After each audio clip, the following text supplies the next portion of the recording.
Welcome back to Nomad season. This week we're heading on a road trip into the hills of Yorkshire. And I'm taking with me a question that often comes up in conversation. Since I've been a nomad for approaching 3 years now, this is the current season length anyway, 3 years in this season. The question often comes up, am I happy? Am I a happy nomad? Has this lifestyle changed my life for the better? Has it been a positive experience? What I experienced chasing rainbows, essentially, was that you never got to the end. You never got to the end of the rainbow. There was always another rainbow, and actually when you felt like you were getting to the end of the rainbow, it just suddenly moved. Isn't that the case in life? You start to think you are achieving something, and then that achievement changes into another objective, and then you keep on moving forward, trying to chase whatever comes next. It could be ownership of things.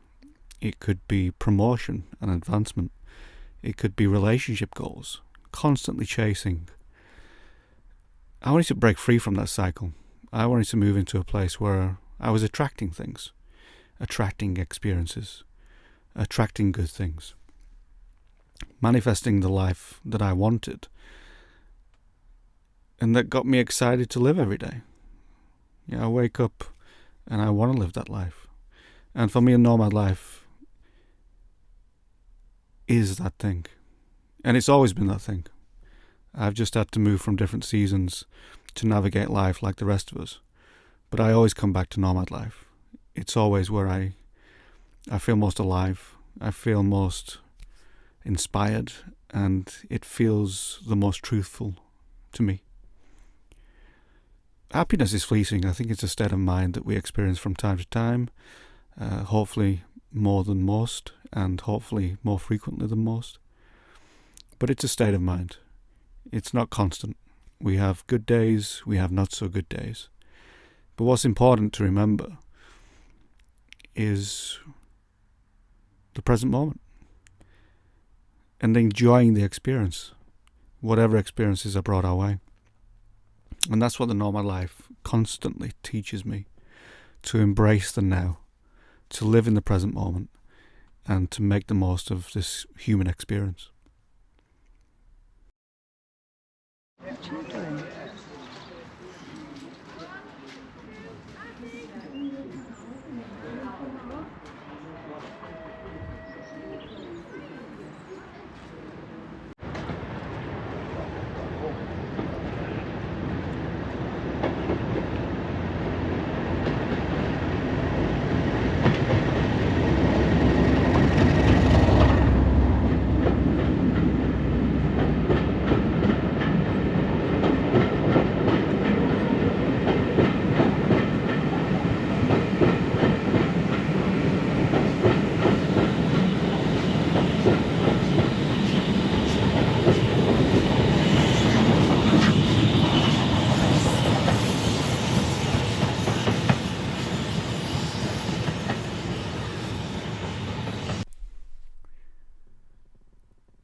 I'm very thankful to have met some remarkable people in the nomad life. People who are living very differently, alternatively, and with freedom at the forefront of their minds.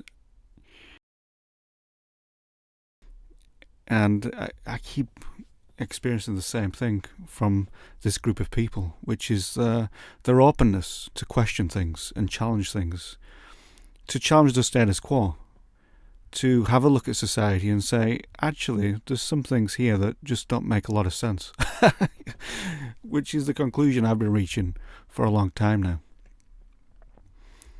We're here to have that human experience, but so much of what is built up around us, the system, the economy, education, everything that surrounds us as human beings, is all anchored around making sure that we don't have space and time to truly get to know ourselves and have this profound experience on this planet. nomadic people are different in this regard.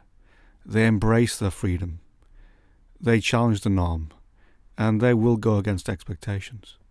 And it's so refreshing. And it's so immersive when you start talking to fellow travellers on this road. It's incredible. In many ways.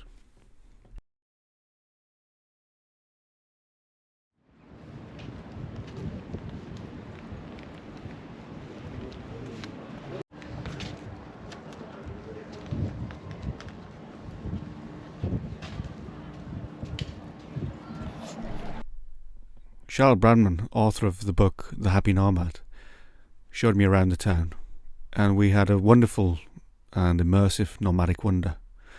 This is what I like to do on my trips and throughout everyday life, really. Just take some moments to have a wander around, have some really deep discussion and dialogue about things that are important in the nomad world.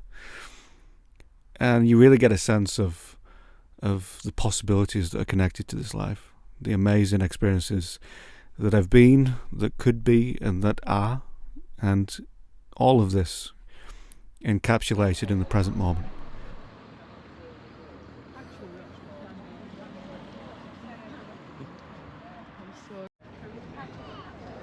Oh, it's not to do it all.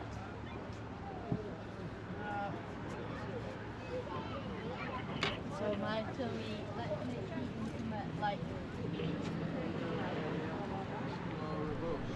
So I encourage you to get a copy of Charlotte's book and devour it in 2 sittings like I did.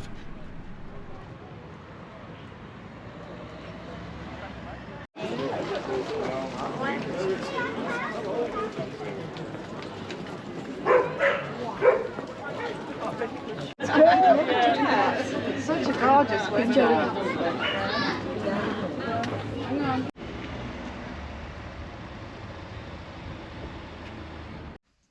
Yay! This is how we improvise when we don't have a front seat. So we just make the best of it and get yourself a nice little armchair, some cosy cushions, and hope for the best.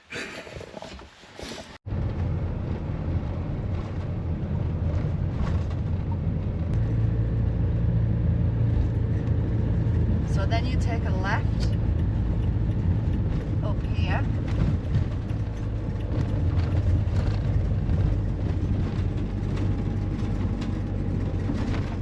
Don't crash.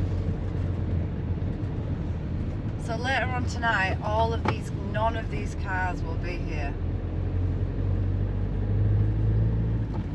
And you'll be able to park in one of these lovely laybys that has a view of the reservoir. Ooh, that'd be lovely.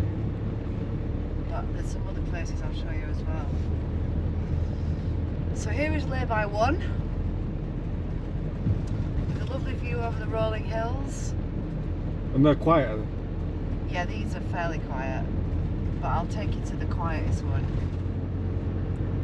There's the reservoir. Oh, that'd be nice to have a view down there. Sladen Reservoir, yeah. So this is my favourite lay-by, this one here on the right. Penistone Hill is up that track there. We'll have a look at that. This is good nomadic real estate around here, people.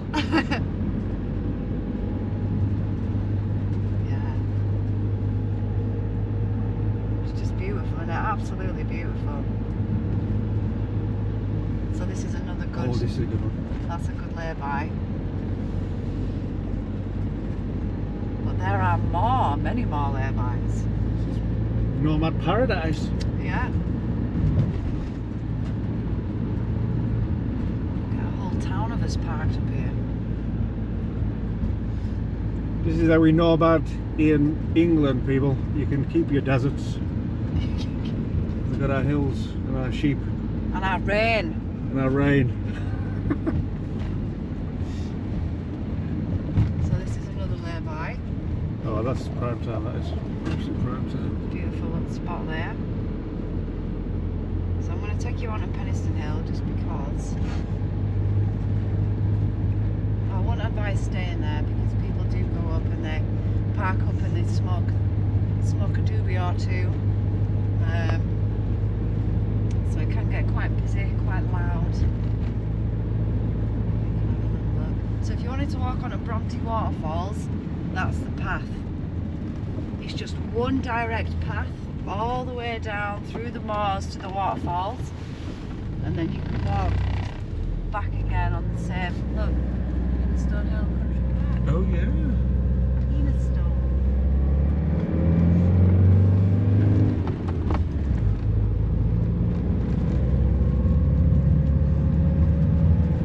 So this is an old quarry. It used to be a quarry, a stone quarry. So in amongst all these hills and mounds of stone, you've got these huge dips and troughs and holes in the ground where they've dug stone out. So these are some more lay-bys that you can park in. Why did I not know about this nomadic paradise beforehand, honestly? So you might need to hold on to your armchair now, Ben.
It's a little bit windy today.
background.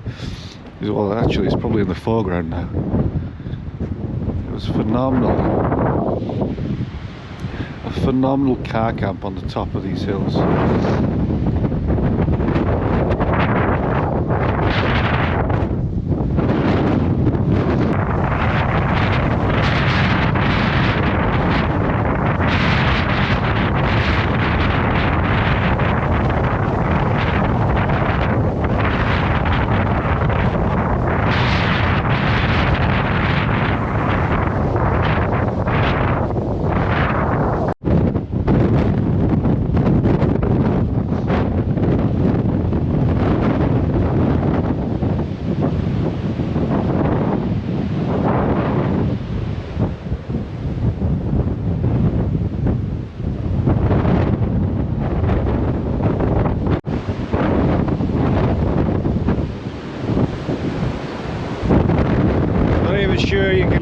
this stage the wind is so loud.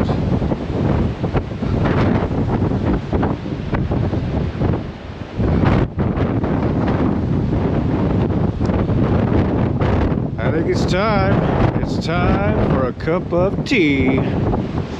Oh yeah. Let's get back to base. Put the kettle on. Have a brew.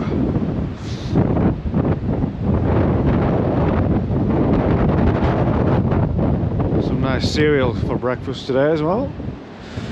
Job's a good one.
So I've got to say that was a very good camp out in, where are we? Well, we're very close to the Yorkshire Dales, actually, right on the edge of the Yorkshire Dales, in a beautiful part of the world. If you are coming across here, highly recommend you stop at a place called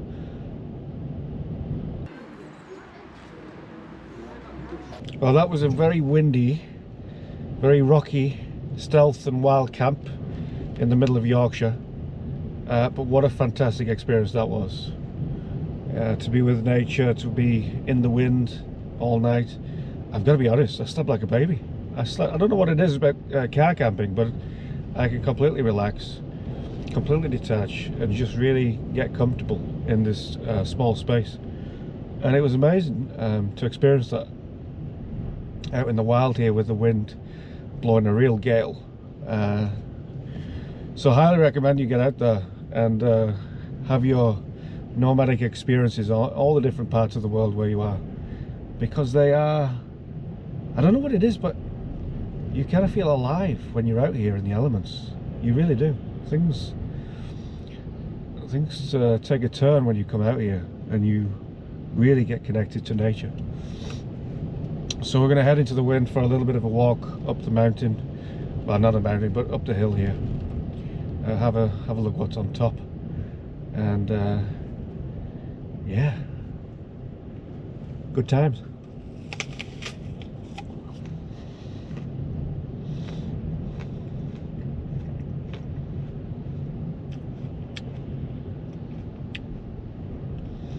You can hear the wind. It's proper rocking the car now. Even a cup of tea in the back here. Having a cup of tea in the back. Car's rocking. I don't know what it is. I think I'm naturally nomadic. I just like this kind of experience. I'm drawn to it. I've been drawn to it for a long time. I've had several nomadic seasons in different modes of, well, different nomadic vehicles. And I've got to say, I think because I'm more, I'm not going to say older, but I'm wiser now, more experienced. I really do appreciate this. Every single thing that comes into my awareness and my existence when I'm out on the road, when I'm having these adventures. I really do appreciate it. Whereas maybe in my early 20s, when I had a campervan, I was traveling around places like Australia, riding the rails across Europe. I appreciated them, but I think I was more geared up to other things, and I don't think I was really connected to the experiences as I am now. I think I was more about maybe the social side, meeting new people, that kind of thing. But now you have the social side and you have the solitude side. I think in perfect balance, it's a great combination. Too much of one, not enough of the other, I don't think quite works for me. but solitude and social time in balance. I think, yeah, it's a great recipe for nomadic success, certainly from my experience anyway.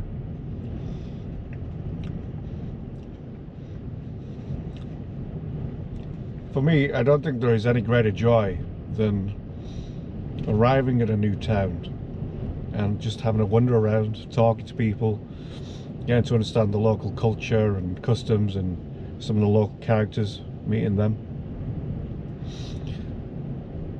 and having a place to retreat to come back to, and to just enjoy your own space, like my setup here. It's fantastic. It's really, really wonderful in many different ways. But just getting out about around the time, discovering a new place, like a hidden gem, or some place that is off the beaten path, or some random town. Yeah, I've gone into towns before when I've travelled, and I've arrived with nothing, you know, very little money in my pocket, and I've left with everything: friends, maybe a job, maybe a short-term experience working with people there, connections, new experiences. A whole boatload of things have come from just arriving in a place with no expectations, but to enjoy the experience and to really enjoy the local culture and customs and traditions and the way of life there. I've done this so many times, arrived at a place with nothing and left with everything, really, a treasure trove of memories and experiences. So it's well worth getting yourself out there in nomad life, even if it's just for a short-term season, 3 months, a few months. I don't think 2 weeks cuts it, to be honest. I think we have to extend our time in this situation to truly appreciate the level of freedom that we have. I think 2 weeks you get a little taste, but it's not real life. You don't often encounter some of the challenges that you experience in this life, because there's opportunities and there's things that we have to deal with like any other regular life. It's not all, you know, Instagram photos and beautiful park ups and all that kind of stuff. There's some really hard stuff with this. It's not an easy life. I think the way social media portrays this life is that it's easy, it's glamorous, you know, you got all these things going on, and you may have that, but on the other side of that, you've got to find places to go to the toilet. You've got to you know, work with nature in a different way in that respect. You've got to plan your life sometimes around the weather. You've got to make sure you're eating right and you're doing your shopping. Maybe not a big shop, but plenty of little shops along the way to keep your food fresh. You've got storage issues. You haven't got a big house, so you've got to really minimize what you need to survive and thrive. So there's so many different things that we need to balance, and I think we'll talk about that in future videos as well, because there's a lot going on in this life, that's for sure, and it's not all Instagrammable.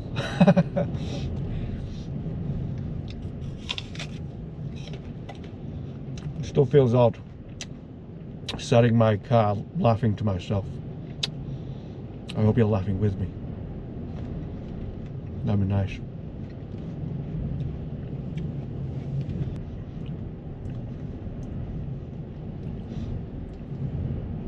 Have a great day. Whatever you're doing, enjoy the experience. See you later.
bit breezy up here.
is windy.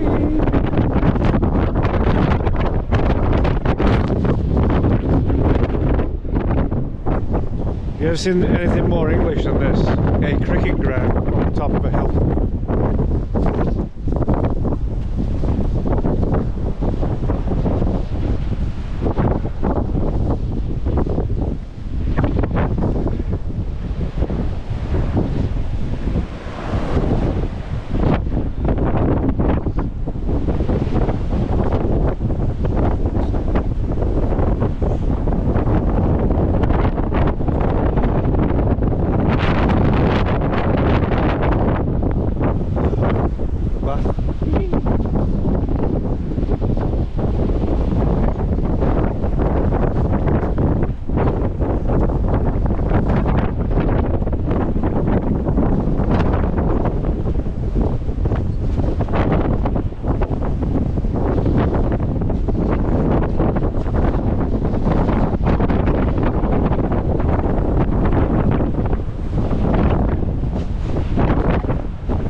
up your dog shit.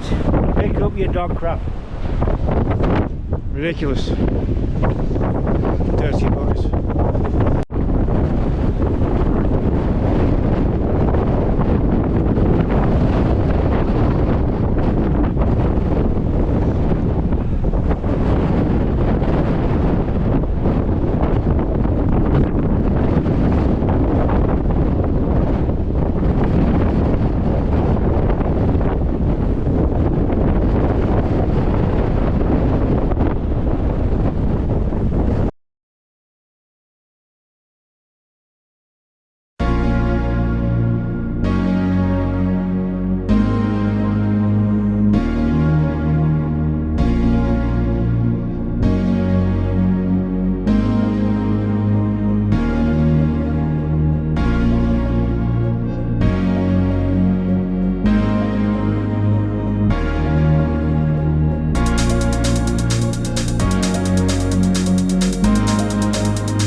Just off for a brew and some tunes by this nature reserve in Pendle, the borough of Pendle. And they've got a really nice nature reserve. They've got a cafe, selling snacks and food and drinks. Yeah, the toilets next door boarded up. You can't access them. I'm not sure if this is going to become a theme or a hobby horse within this channel, but I think it's an absolute disgrace, yet again, that we have closed public toilets where this is a popular tourist spot for locals and passers-by. Why not have some clean, hygienic toilets that people can use, that are accessible? We're going to take a look at this because England is a mess for public toilets. Everywhere else I've been, really good. England, not so good. We need to improve it. So yeah, I'm having a nice walk, but I really need a pee because I've just had a couple of, well, I've had a coffee and a cup of tea this morning, some water, etc. So it would be nice to find a little bit of shelter, a little bit of coverage, so I can take a slash. But it's winter and all the foliage is not on the trees, and there's walkers and dogs and whatnot.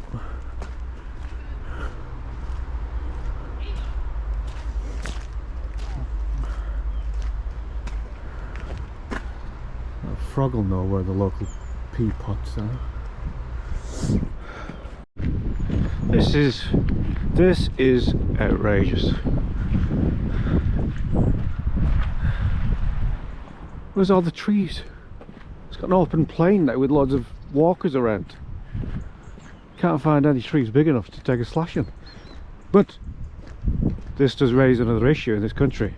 England is one of the least forested countries in Europe. That's an absolute fact. We have a lack of woodland in this country, as well as a lack of toilets.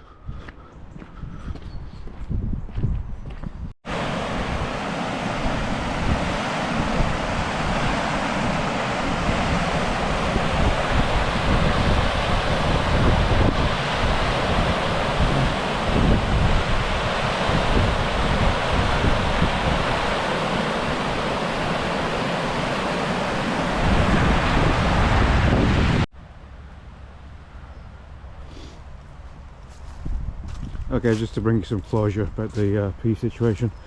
Success. We found a secluded spot just off the trail, which was very pleasant indeed, I must say. But think about it, a lot of people don't have the choice because they need access to a toilet that's handy and convenient for them. So I think England in particular needs to up its public toilet game. I feel a campaign coming on.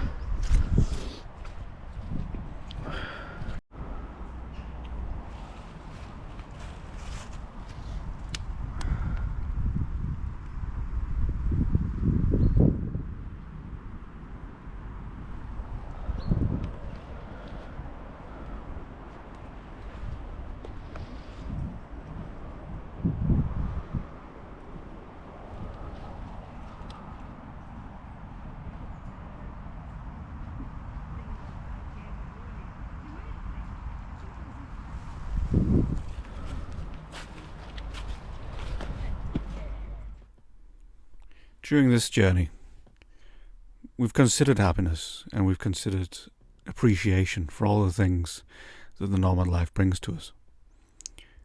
We've reflected on happiness. Perhaps it is fleeting. Perhaps we're not designed as human beings to be happy all the time. Given that knowledge, I think we can move forward with real confidence in nomad life, in that we are fully connected and attached to the present moment. And we can deal with situations as they arrive and treat them as is. We don't need to change them, we don't need to worry, we don't need to stress about them. We can approach the present moment from our understanding at that time. We can do the best with what we have. We can utilize the resources that we have at hand. So can we be happy all the time? I don't think so. I don't think we would want it that way either. Nomad life is, yeah, it's a blessing. It's something to be truly grateful for, that we can have this freedom and this spirit of adventure. And it's up to us what we do with it.